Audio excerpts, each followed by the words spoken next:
What is up, you guys? Happy weekend to you all, and this is just the build-up to Survivor Series. Welcome to the Game Changer. It's another week of wrestling. I'm the man who recently just watched that new Grinch movie, and I thought, you know what? It's for kids. It's okay. I'd put it on the same level as the live-action series. I am Nate the Effing Great, and you can always listen to us here, guys, on Spreaker.com as the main source, but as well as YouTube and iHeartRadio, guys. Thank you so much for tuning in. And there's quite a bit to talk about in wrestling. Of course, a lot of times I stick to the normal format. Wow, did that just happen? The normal format of, doing like Raw, Smackdown, do Lucha, then talk about Impact Wrestling, kind of go like day by day. We're not doing that this episode. I'm not doing it because just F it all, because I am so excited to be talking about Ultima Lucha Cuatro. This is night 2. I did night 1 in the previous video, and this episode made me absolutely happy. It made me excited. It is an absolutely fantastic deal. So we're kicking off with Ultima Lucha Cuatro night 2. So we kicked off with a 2 out of 3 falls match pitting El Dragon Azteca Jr. and Phoenix in what was a really good matchup between the two of them. We saw the Phoenix hitting his, I call it the Phoenix Driver, but I believe it's the Black Wing Driver, if I'm not, Dark Phoenix Driver, I believe it is. It is a move that's basically like a muscle buster into like a sit-out position. It's a brutal spot that he takes. So Phoenix got the early pinfall, but then El Dragon Azteca would come back, hit the Pizza DDT, which I love that it's named that, and I love what it does. Just literally, he gets thrown in the air, he hits a DDT as he comes down. It's just so beautiful to tie it up. And then Papa Cueto, Antonio Cueto, says, hold on, we're going to make this a falls count. I apologize if I offend anybody, especially Antonio Cueto, but he basically says, hold on, we're going to make this final fall a falls count anywhere matchup, and it is exactly what you would expect it to be. It was just pillar to post, balls to the walls, everything just absolutely amazing. It was a fantastic matchup for this final fall. It looked like El Dragon Azteca was going to pick up the victory. He was actually going to bash Phoenix in the head with a chair. Melissa Santos got involved, and she's basically saying, no, don't do that to your friend. She has a lot of emotional investment in this matchup. Phoenix would then basically, take advantage of the distraction, hit him with the chair, hit the Dark Phoenix Driver for the second time for the 1-2-3. And something that was actually brought up during this broadcast was the fact that Phoenix is still undefeated at Ultima Lucha. There's only been 4, and he has competed in 3 of them. He's never lost. And it's really crazy to see that. The first one he was in, I believe, was Ultima Lucha, I want to say Dos, but it might have been the first. No, I think it was the first one, now that I think about it. He was involved in the first one. He won the Gift of the Gods title. He defeated Mari the Moth in another one. He won the Trios title on another one, I believe it was. I believe it was Ultima Lucha Dos, now that I think about it. But it was an absolutely fantastic matchup between the two of these gentlemen, and I look forward to seeing what happens in the future. And trust me, I believe there's going to be a future when I talk about the ending, because holy cow, it was awesome. We actually have a promo with Antonio Cueto, who basically says that Melissa Santos is out of the building. Basically, she's gone for the rest of the night. So he hired a one-night-only ring announcer to take the spot. And out comes Shaul Guerrero. Legitimately, my heart was racing. I was super pumped about it. I legitimately thought, oh my God, we're getting Shaul Guerrero in Lucha Underground. So much history here. Just absolutely amazing. Oh my God, this is amazing. She's talking about how she's excited to be calling the matches. And then out comes Famous B, who basically says, I should be the one who ring announces for the rest of the night because nobody does it better than me. I'm not going to lie, I like Famous B, and I like the fact that he announces, but I did say it in my tweet. I said, I get Famous B's coming from. He is really good on the mic. But it's Shaul Guerrero. And literally, one of the first few things that she says after Famous B is just talking and, shooting fire as much as he could. She says, excuse me. Oh my God, she used her mother's catchphrase and it was awesome. Oh man. Then she talks about her family legacy. It was great. Chavo Jr. would come out and we would see a beatdown commence between Famous B, Shaul, and Chavo. Shaul would hit a nice, I think she did like a thumb to the eye or something like that to Famous B. Famous B that gets knocked down by Chavo, but then Shaul Guerrero does the Three Amigos, and oh my God, did she do those Three Amigos so well. She hits him on Famous B, Chavo hits a frog splash, they throw him out. It's legitimately one of those things where I'm like, oh my God, that is awesome. I'm in love. Lucha Underground, you just keep roping me in. Just thank you so much. We move on to the next matchup, which was a death match featuring Mil Muertes versus the Mac. You want to talk about two guys who literally just beat each other to a pulp. We saw everything. Weapons, screwdrivers, tables, so many different weapons that were put into this. But the finish was the one thing that stood out to me the most because it scared the living daylights out of me. Oh my God. So the Mac hits Mil Muertes with one stunner. He follows it up with another stunner. Mil's not going down that easily. Mac takes a brick. The one thing that I really get scared of when they do these matches is the way that it looks so real. And this is one of those moments where it did look legit real. So Mac hits Mil with a brick, and what I thought was a piece of skin kind of flailing above his eye or something like that, like his forehead or something. I think it turned out to be his mask. His mask actually got tore open a bit when he got hit with that brick. Mac would hit a third stunner for the 1-2-3. He'd throw Mil into the casket, and I guess officially Mil is dead again. This is one of those things where Mil Muertes is one of those people that will just continue to die and be revived, and literally I will be okay with it. He is the man of 1,000 deaths, and he is a man just absolutely, he just absolutely finds a way to continue to be over. And I would honestly love to see Mil Muertes hold the Lucha Underground title one more time. I would love to see him do that. It would just be amazing. It was a great matchup, guys. Very brutal. I would definitely still say that it's not as brutal as last year's match between Killshot and Dante Fox, but it was still a brutal matchup between these two nonetheless. Great job from these two gentlemen. Then we get the Monster Matanza versus Johnny Mundo in a sacrifice to the gods match. Literally, everything was on the line for Johnny, but he also had the Gauntlet of the Gods, I guess they're calling it. But before the matchup even started, we had a backstage deal where Johnny's, just absorbing the power of the Gauntlet. He's making it feel, he's just like, oh, it feels really good. It feels good to have that power. Says to Ty, you'll be out there for ringside. And Ty's like, yeah, I'll be out there.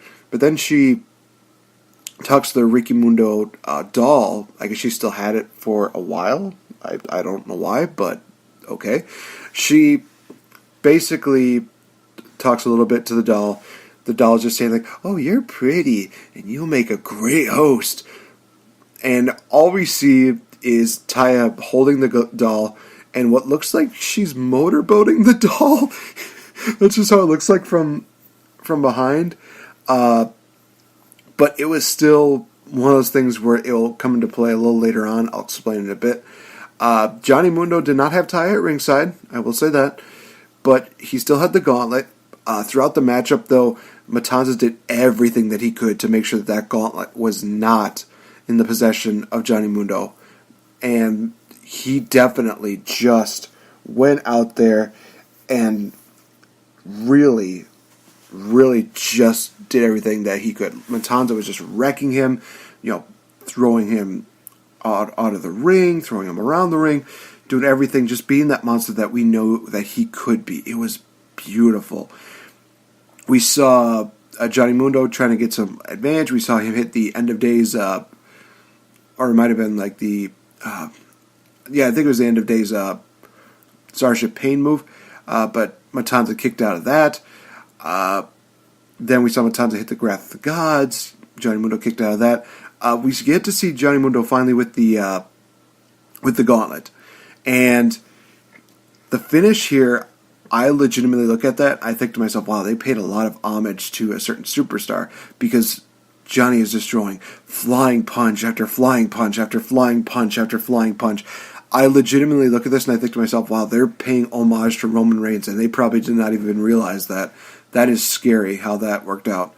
But it was with these flying punches, with the gauntlet, that would put down Matanza, and we would see Johnny Mundo pick up the victory here. Very good matchup, very brutal at times, but it did tell a really good story about how Matanza is indeed this humongous monster that is so hard to take down and so hard to keep down. But you also saw the heart and the resiliency of Johnny Mundo. And I will say this, that there were a couple of spots here and there where Johnny Mundo really played into his parkour training.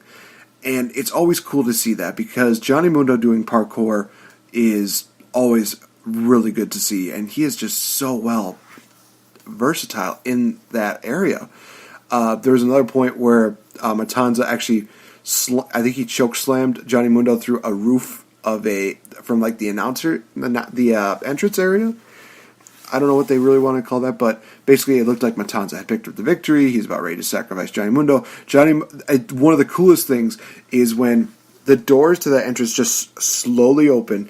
Johnny Mundo just walks out and he has the gauntlet in his hand, and I'm like, oh my god, that is so cool. That is almost like during The Mask when Jim Carrey is, basically getting shot at. He dives over the bar. People are still, they're still shooting. And then the mask just pops out and he goes, "Did you miss me? I guess not." It's kind of one of those moments there, but it was just so well done. Very good. Then we move on to the main event of Ultima Lucha, which is for the Lucha Underground Championship. It is a Cero Nero matchup, which means anything goes, all things legal. It is Pentagon Dark versus Marty the Moth. Oh my gosh, this matchup had so many brutal spots. Main thing that came to mind was just legitimately, give me this.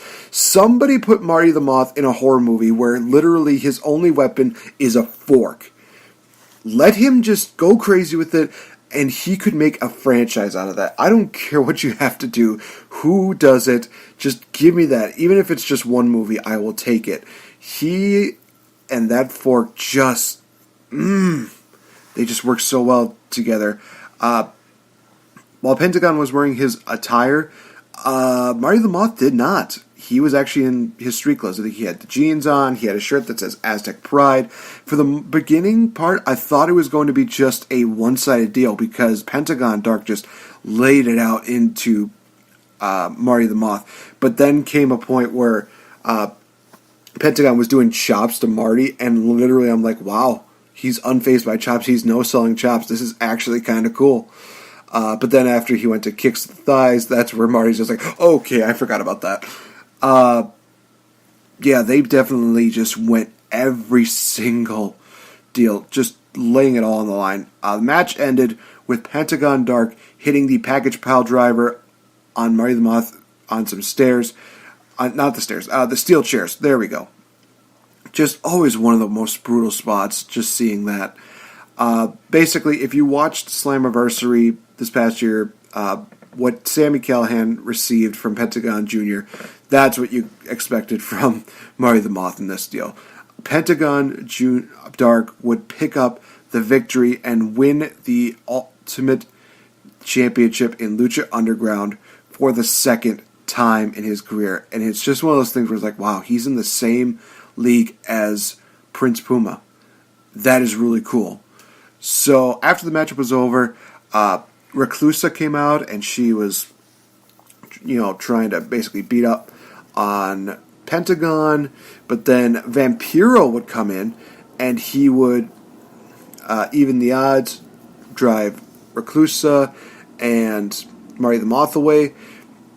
Then he would basically hand over the Lucha Underground title to Pentagon. It was kind of one of those things where it's like, wow, there's still a lot of respect between the two of them. But then Vampiro would hit a low blow, try to beat down on Pentagon. But Pentagon was fighting back until a masked wrestler came in. There was really no explanation behind who this person was, other than the fact that it was Vampiro's master.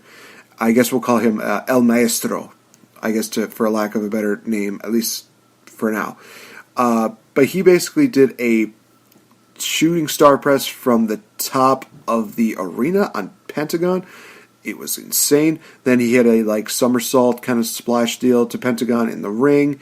After that, Jake Strong would come in and he would say that he's cashing in his gift of the gods. Title shot, beats down a Pentagon, locks in the ankle lock, and Pentagon Dark does not even tap. It's one of those situations where it's like Bret Hart and Stone Cold. Pentagon would rather just pass out with the pain than tap out. So Pentagon, unfortunately, like I said, he passes out, and Jake Strong wins the Lucha Underground Championship. And never in quite some time have I heard the crowd react the way it did. They were booing it. They were just absolutely hating that. And that's one of the things I loved about it, is that they get into these characters, and Jake Strong, as the Lucha Underground champion, is one of those things that nobody really wanted for a long time. So now that it's happened, it's literally like, well, now we got an American doing with our championship. It's like, oh boy. And now a lot of people might make the case, well, Johnny Mundo was Lucha Underground champion. Yeah, but he was, I guess you could say he was kind of still technically very well known in Mexico, I guess. He was very well accepted. With Jake Strong, he's just one of those guys who's like, yeah, I don't care about, Mexican heritages and blah, blah, blah, blah. If you don't believe me saying that, check out WrestleMania 28's, no, it was not 29, there we go. His, We the People deal that he did with Zeb Coulter.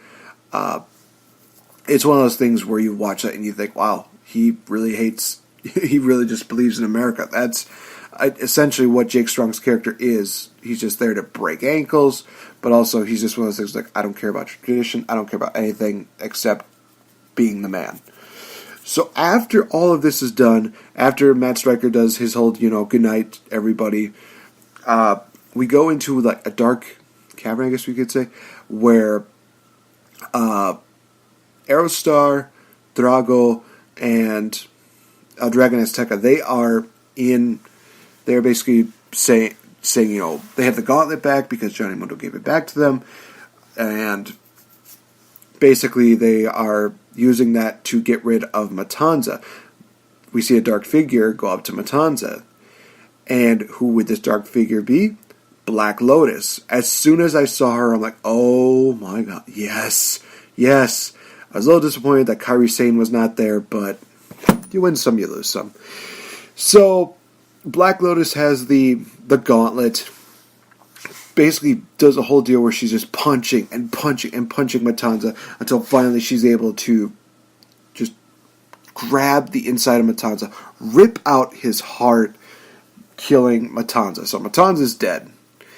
And she says to El Dragon Azteca that, my vengeance, I think she said something like, I've achieved my vengeance, and you have gotten vengeance for your mentor, I believe it was, or his teacher.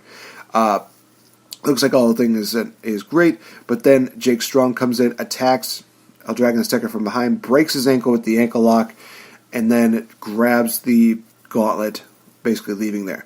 So Johnny Mundo goes back, and he's thinking, okay, well, we're going to go and we're going to celebrate.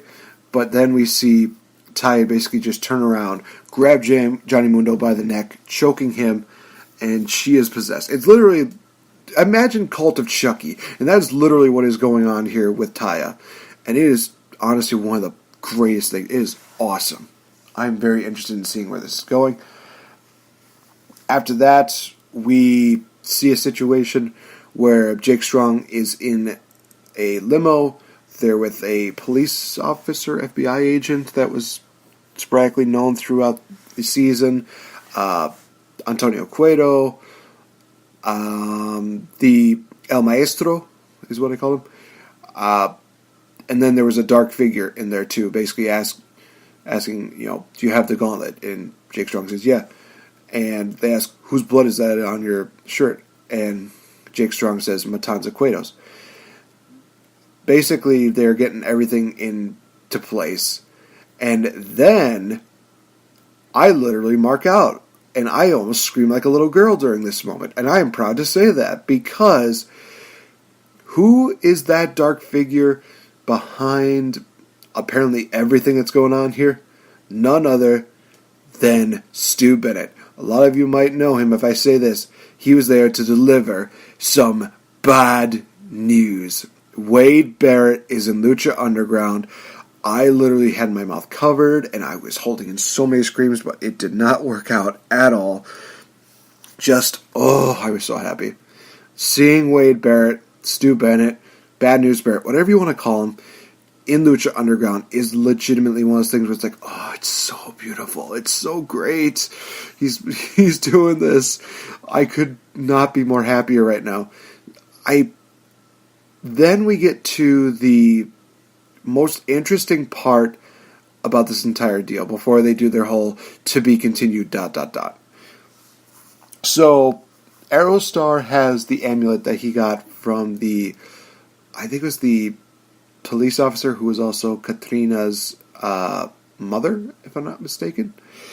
And one of those things where we find out the power of that necklace or that amulet that he had. So he puts it on a body.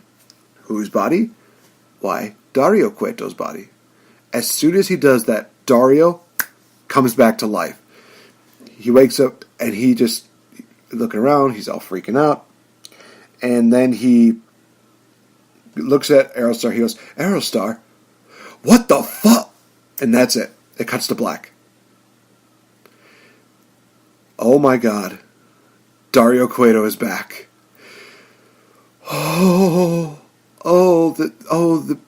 Wrestling ecstasy. It's just so beautiful. Oh my gosh, I can only handle so much. Lucha Underground, Ultima Lucha Cuatro, you've done it again. You've given me so many good things to think about when it comes to this year.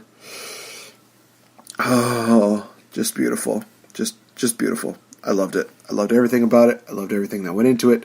Just thank you. And Season 5 cannot come sooner. And everybody has said that. As soon as they saw Stu Bennett, as soon as they saw the return of Dario Cueto, they knew that Season 5 was going to be another can't-miss deal. I mean, obviously they had to make up for it with the loss of Prince Puma, with the loss of Rey Mysterio.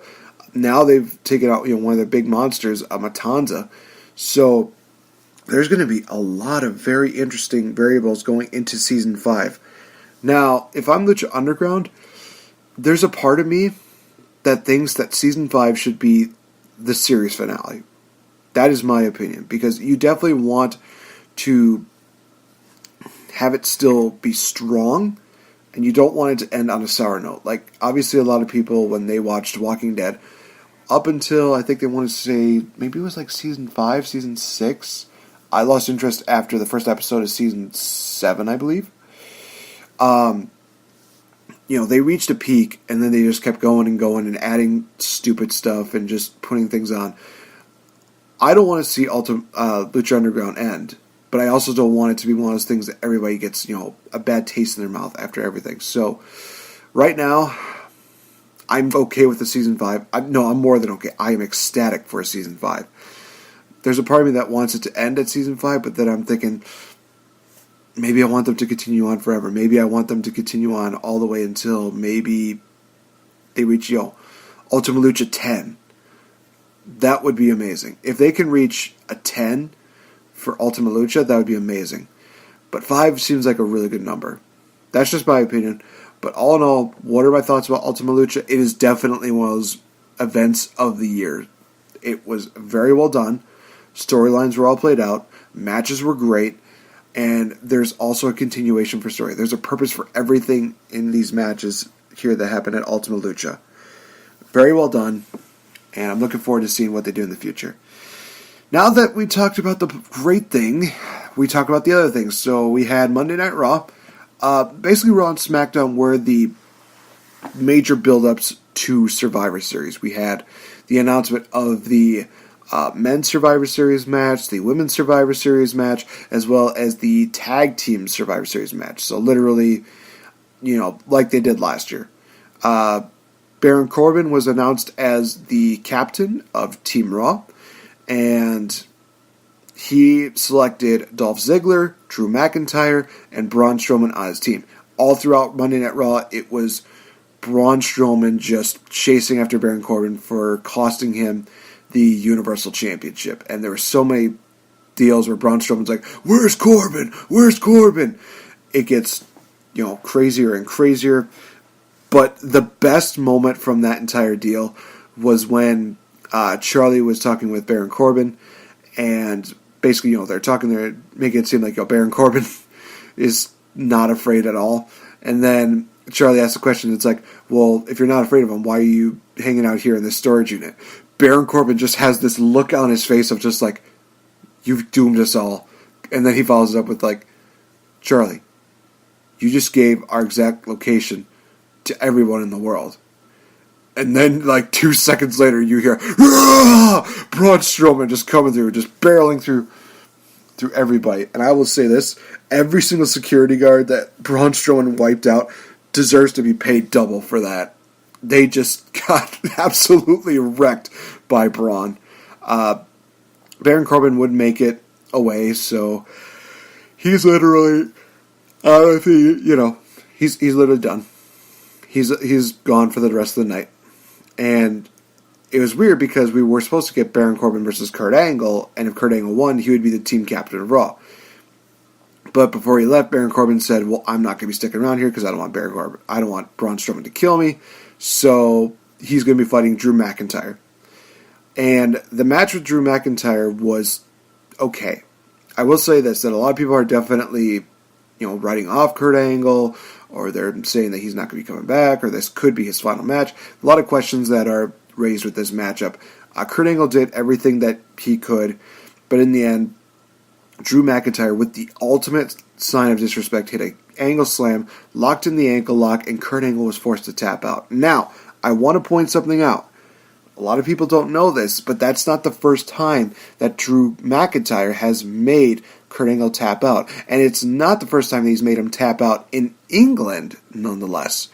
Because if a lot of loyal fans know, during that time when Kurt Angle was in Impact and he was doing that retirement tour that, obviously did not exactly result in him retiring, he had a lot of these great matches, and one of them was against Drew McIntyre. Drew McIntyre hit 3 Claymore kicks, and then he locked in the Iron Maiden submission move that I think Johnny Gargano now does. Yeah. And it took 2 attempts by that to finally beat Kurt Angle, and Kurt Angle was forced to submit to that. So Drew McIntyre has had 2 submission victories over a Hall of Famer in TNA and a Hall of Famer in WWE. That is definitely saying a lot, and that is just absolutely wow. That is putting a lot of weight on the shoulders of Drew McIntyre, but it's really good because now we see that he is definitely one of the poster boys for Raw. He's definitely going to be one of the leaders for Raw. It is absolutely great to see that. So we also got announced the team captain for Raw's women team, which was Alexa Bliss. So apparently the team captains on Raw are basically people that are not going to be wrestling at all, which is smart because Baron Corbin, as good as he can be, he's not the best wrestler. And as great as Alexa Bliss is, we cannot, afford to have her missing more time than she already probably is right now. It was going to be announced who the members for Raw were going to be, but they did not get a chance to. So this upcoming Raw, you can definitely expect the tag team side, women's division, and the final members of Team Raw to be announced for that, for that matchup. But one thing that definitely stood out here in England, even though a lot of people said it was a farce, and I will agree, because I think there came a point where I was just like, yeah, I'm done with the show. One thing that a lot of people take away from this is the fact that in England, we crowned new Raw Tag Team Champions. Seth Rollins took on the AOP for the Raw Tag Team titles in what was basically Seth Rollins selling and doing everything that he could to retain the titles. But in the end, the AOP was just too much for them, mass-wise as well as number-wise. And AOP win the Raw Tag Team titles, and they will be taking on the Bar at Survivor Series. AOP are finally getting that push that they have been deserving, so they deserve this push. And it's going to be against the Bar, which honestly, I think that's going to be one of those matches I'm really looking forward to, because I never imagined, the Bar and AOP to be slated against each other, and both of them have the, brawling style, the rough and tough powerhouse deals. It's going to be a really good matchup. Definitely do not want to miss out on that. So, after the match is over, Dean Ambrose comes out, and he just says to him, you know why I know I did what I did? And then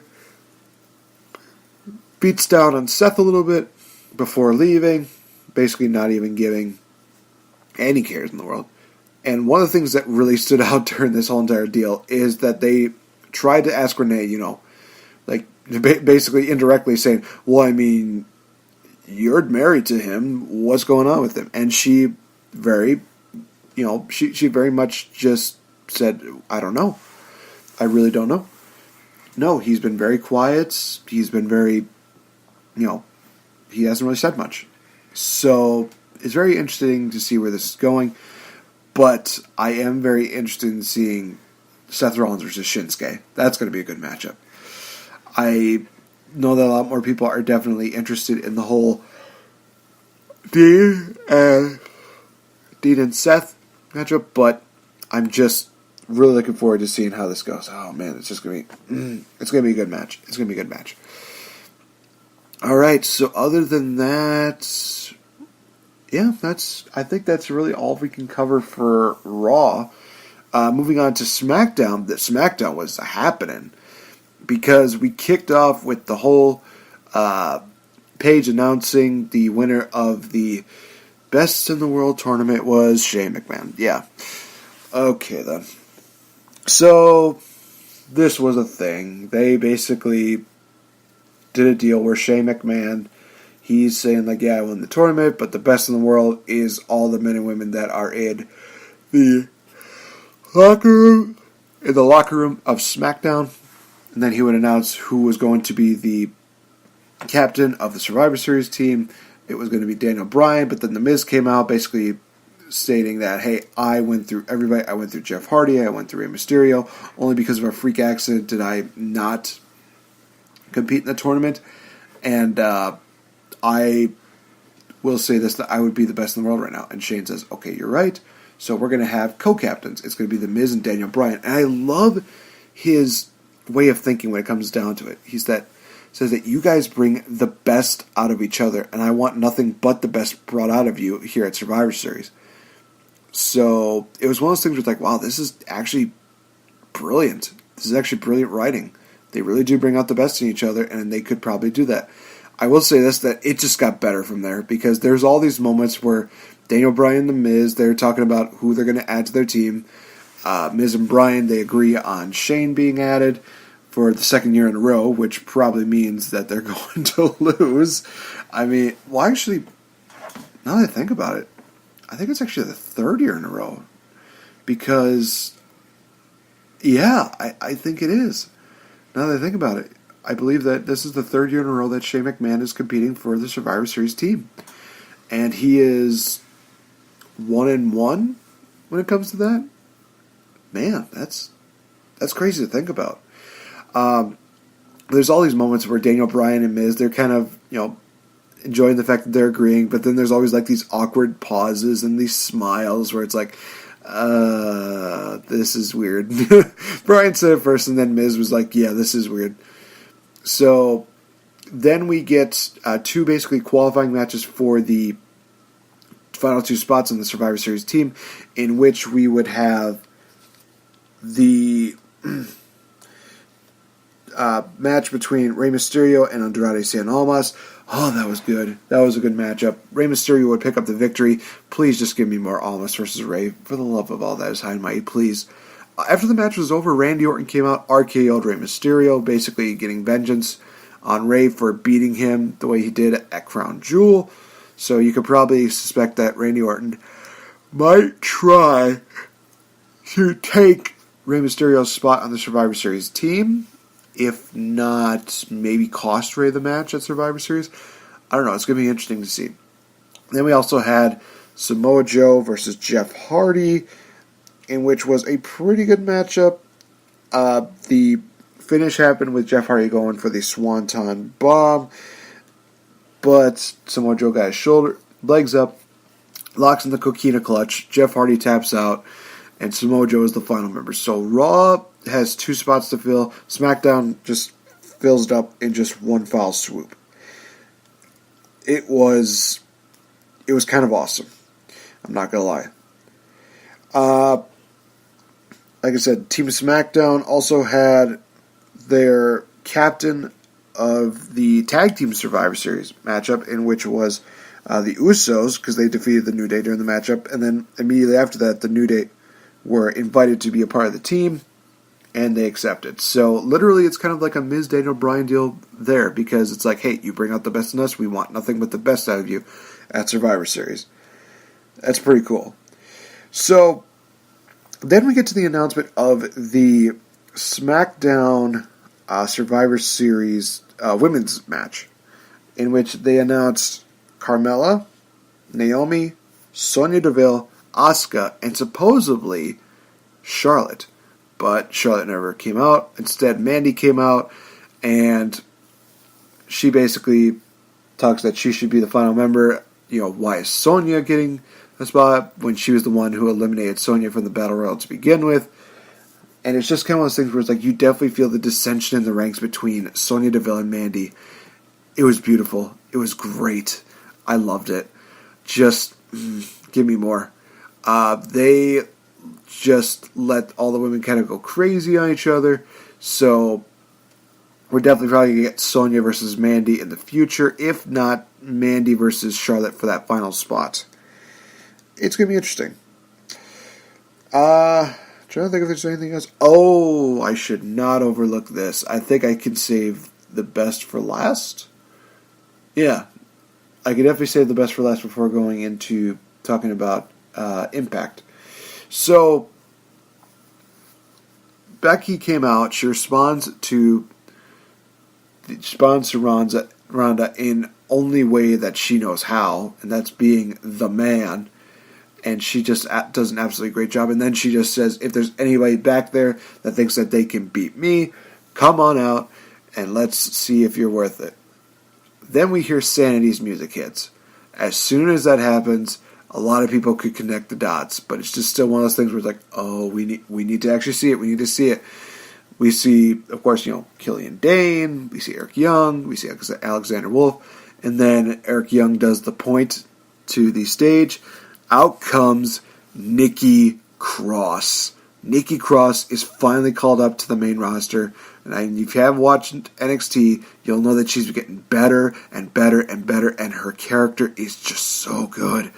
And literally, she just does the deal where she just says to Becky, play with me, Becky, play with me. I want to play. I want to play. It's just one of those things where it's like, oh my god, she's being a psycho chick and I love it. And she's basically blowing Mickey James's character out of the water. She's blowing the AJ Lee character out of the water. Just, yes, Yes, and yes. We get Nikki Cross versus Becky Lynch in a singles matchup in which Becky Lynch picks up the victory with the armbar. After that, Nikki Cross is just laughing. She is literally just like, oh, I liked playing with you. I hope we play again.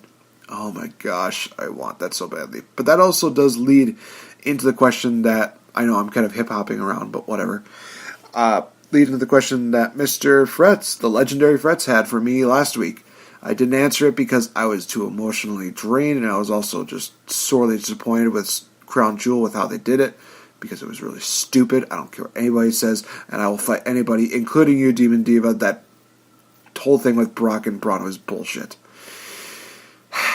Basically, Mr. Fretz asked the question of who do I think is going to be Becky Lynch's next challenger. Smackdown has had a really good roster as far as the women's division goes. And honestly, there is a plethora of women that she could work with. So if I had to choose, let me do it like this. I'm going to do like a top 5 right now on the top of my head of who she would feud with after Survivor Series is all said and done. One would be Nikki Cross. I think that she would be really good. And I think that, having a rivalry between the two of them would be amazing. Sonya Deville would be another one that I would throw on there because she definitely needs the exposure. I think that Becky Lynch would really help elevate her to that top tier level. Naomi, because she has not gotten her title shot since winning the Battle Royal at WrestleMania. Otherwise, it was just one of those WrestleMania Battle Royal wins where it's like, well, whatever. The only one that I think that really went anywhere was probably Cesaro's victory, because at least he got a U.S. title shot out of it. I would argue Carmella, because they did have a feud between Carmella and Becky Lynch going into SummerSlam before Charlotte got involved. So I think that there's enough there that they could actually build something between the two of them. But the number one person that I think should definitely challenge Becky Lynch would be, you kind of guessed it, and that being Asuka. I think Asuka's probably the best one. I don't know if they're going to build that up to WrestleMania, but I would probably start planting the seeds right now between Becky and Asuka. Just kind of build up the rivalry between the two of them. It just screams a match of the year candidate between these two. Because what we saw with Asuka and with Charlotte was great. But I think that with Becky and with Asuka, it could be that much better. I really think it could. So, to answer your question, I have a top 5. But I think that Asuka would be the next viable choice. Either Asuka or Naomi, I will say that. I know that they're kind of doing a tag team deal together, so I think give Naomi her shot at TLC, build up, and have Asuka challenge maybe Becky Lynch at WrestleMania. But like I said, I would also contend Carmella, Sonya Deville, as well as Nikki Cross. Alright, so we go into Impact Wrestling. They had their monthly event known as Final Hour, which is kind of funny because there's a lot of people that thought that their final hour was almost near. So they had a plethora of really good matches in this event. We had a segment where Brian Cage went down to Ohio and he was going to be challenging OVE. Looks like we were going to get Sami Callihan versus Brian Cage for the X Division title, but that match just got thrown out. Where Sami Callihan has all these guys from OVE, from Ohio coming in, beating down on Brian Cage. But you also see a lot of the stuff that Brian did during this deal, in which he basically just was able to just manhandle everybody. He was taking on 2 people at the same time. He was doing like all these random deals. There's a spot where he did a World's Strongest Slam and a powerbomb at the same time with 2 different people. It was awesome. Shows you the strength and power of Brian Cage. But in the end, OVE would have the numbers game. They would beat down on Brian Cage, sending a message to him. We had the OGs taking on the Lucha Brothers. The finishing sequence was just absolutely insane. I'm trying to remember exactly what it was. I think it was Phoenix came for the top rope with a Swanton Bomb. Pentagon did I believe it was a Senton Bomb after that. And then they did a deal where it was where Phoenix was doing like a Rey Mysterio Bulldog where he just dives at his opponent with his legs. Then Pentagon just picks him up and just throws him onto his opponent. It was a really crazy but really awesome tag team sequence. So the Lucha Brothers pick up the victory there. We had the debut of Jordynne Grace in this night, where she took on Katarina, I believe it is. It's a weird name. Why was this even a thing? Why is this name even a thing? Really impressed with Jordynne Grace's debut. She won with a bear hug, and legitimately, if you guys have not seen a Jordynne Grace matchup, I would definitely, again, go check out the pre-show All-In Battle Royal. You will definitely see the kind of strength that she has. So her having a bear hug as a finisher, I'm okay with this. I would love her to kind of have that bear hug deal where, like the opponent's arms are kind of like stuck in there, and then she just wraps the arms around it, so that way it's like you can't do a thumb to the eye to me, or you can't push away from me, you can't do anything. That would be a devastating bear hug. Because really all you can do is the headbutts, and unless you have like a head full of lead, there's no way you're getting out of it. That's just my opinion. Try to remember what else. Oh, there was a very interesting storyline development between Allie, Kiera Hogan, and Father James Mitchell. Basically, they're going to be doing a deal with Su Yung, where Allie and Kiera are trying to basically take her down. But James Mitchell came in and he's basically said, remember that you still owe us, and you still owe me a favor, and that is your soul. So basically there's a situation where Allie is basically being led by Su Yung as well as James Mitchell, basically selling her soul to them. It was one of those things where it was creepy, it was eerie, but it was really awesome. And very Lucha Underground-esque, but again, just absolutely amazing. I think that oh my gosh, that's right, we had Eddie Edwards versus Moose in a pretty straight-up brawl between the two of them. There's a point where Moose actually powerbombs Eddie Edwards by tossing him to the outside and onto the steel steps. Then we see Moose hit a finisher in the ring for the victory. Moose picks up the win. Then we had his accomplice, Killer Cross, in the main event against Johnny Mundo. Guys, I keep getting impressed with Killer Cross more and more the more I see him in the ring. I mean, he's the White Bunny in Lucha Underground, and he has like this sick, twisted, sadist-like gimmick where he's basically doing the mandible claw, but he's literally making people bleed on the inside. Killer Cross is definitely just one of those guys that really stands out as a very well put together character, but also a very versatile wrestler. This matchup was really good. Definitely earned this spot. In the end, Johnny Mundo would hit the Starship Pain for the victory, and he would retain his Impact World title. It was a really good night. It was a really good matchup. Alright, so this is obviously a bit of a more interesting episode, but I hope you guys enjoyed it. I hope you guys enjoyed a lot of the week of wrestling stuff that is going on. Also, thoughts go out and positive vibes go out to Triple H, who had surgery, I believe, earlier this week on his pectoral muscle. Hopefully, he will come back stronger than ever.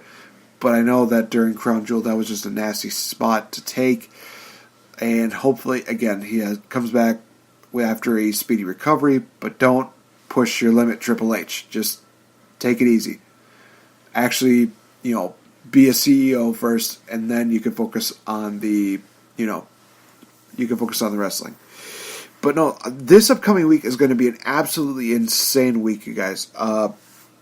Tomorrow, we have the revealing video that will reveal the final member of Team GC, as we will be taking on Team King of the Ring podcast.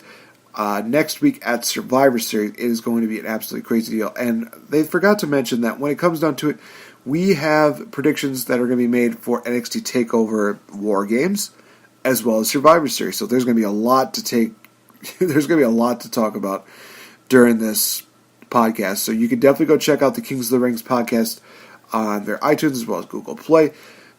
They're also a part of the Rant with Ant Wrestle Addict Radio Network. You can go check them out on rantwithant.com. Also, this week there's a lot of special guests that will indeed be coming on to the show. Starting with Monday. Monday, it will be myself and Mr. Fretz, the legend, known all around the world, including Canada. He and I are going to be doing a full-on review of the Deadly Games tournament that took place 20 years ago. So definitely tune into that. There's a lot to talk about with the Deadly Games. Of course, a lot of people remember it most because, let's just face it, it was where the corporation began. But we'll talk about that more again on Monday. On Wednesday, I just finally got this confirmed. On Wednesday, there will indeed be a special appearance by the one and only SoCal Val on the Game Changer. It is going to be another can't miss show because you never know what me and Val will do when we either collide or whether we get together and talk on a podcast. You never know. Also, we will have another edition of the Game Changer with myself and Victory Bell on Thursday. On Friday, you can definitely expect the Kings of the Rings podcast to be posted up and ready to listen. But also on Friday, you will be hearing from Will from the Kings of the Ring podcast. He will be featured here on the Game Changer as we discuss, anything from wrestling to movies to whatever we can think of. Then, of course, guys, we move into Saturday. There will not be a Saturday show because of the fact that it will be NXT TakeOver War Games. So you will definitely have to watch that. And on Sunday, it's Survivor Series. And definitely, guys, on Survivor Series night, Sunday night, you will hear from myself as well as Chad Knight. We will be doing a full review of the full weekend. It is going to be an absolutely can't miss show. So tune in to that. That was a lot for me to say. Jeez Louise. So, ladies and gentlemen, I have been Nate the Effing Great. You have been listening to the Game Changer podcast. Thank you so much for tuning in. And be sure to check us out on Facebook. Be sure to follow me on Twitter. Be sure to find us again on Spreaker.com as well as YouTube and iHeartRadio. Also, guys, there's just so many great things that are going to be going on. Survivor Series weekend, it's going to be an absolutely can't miss deal. So, have a great weekend, you guys. And God help me, it's going to be an absolutely crazy week. I don't know how much I can handle. But I'm doing it for you guys, so hopefully you enjoy it, and I hope that you appreciate it. Thank you so much. I will talk to you guys in the next episode. Bye-bye. I am literally going to crash.